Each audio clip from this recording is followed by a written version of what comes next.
محرم الحرام میں ملکی معیشت کو بھی دوام ملتا ہے۔ عزاداری کے باعث معاشی سرگرمیاں تیز تر ہو جاتی ہیں اور معیشت میں کل کتنی رقم گردش کرتی ہے، یہ جانیے اس خصوصی رپورٹ میں۔ لا الہ الا اللہ محمد رسول اللہ کی لازوال درد کا حسین ہے۔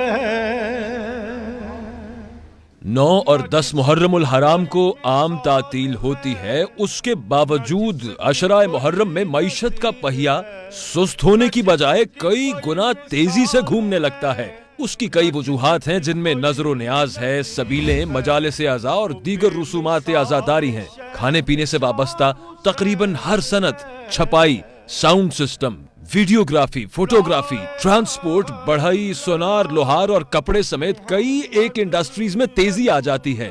یوں کل رقم جو ان 10 دنوں میں معیشت کا حصہ بنتی ہے وہ ہے تقریباً 161 ارب 86 کروڑ روپے۔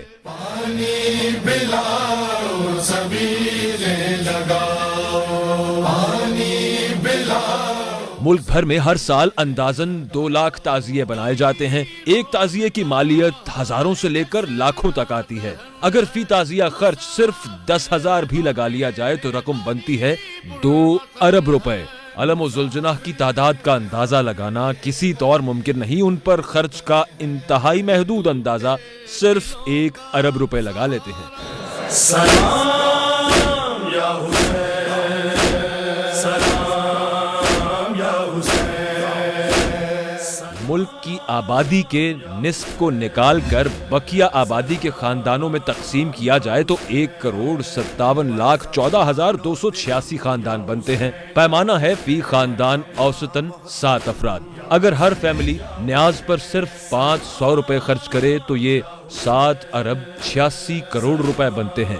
اگر ان خاندانوں کا صرف 10% قورمہ، حلیم، بریانی یا متنجن کی صرف ایک دیگ تیار کرائیں اور اس دیگ کا اوسطاً خرچ 10,000 ہو تو رقم بنتی ہے تقریباً 16 ارب روپے۔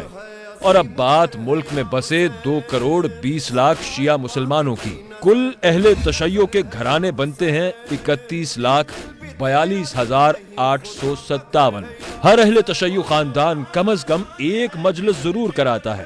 اگر ایک مجلس کے تبرک کا خرچ صرف 35,000 لگایا جائے تو رقم بنتی ہے 110 ارب روپے۔ اس کے علاوہ امام بارگاہ کی تزئین و آرائش اور متفرق اخراجات کا خرچ انتہائی محتاط و محدود اندازے کے مطابق صرف 25 ارب لگا لیتے ہیں۔ یہ تمام اخراجات جمع کیے جائیں تو کل رقم بنتی ہے تقریباً 161 ارب 86 کروڑ روپے۔ اور یوں عشرہ محرم میں برکت امام حسین علیہ السلام سے معاشی سرگرمیاں عروج پر پہنچ جاتی ہیں۔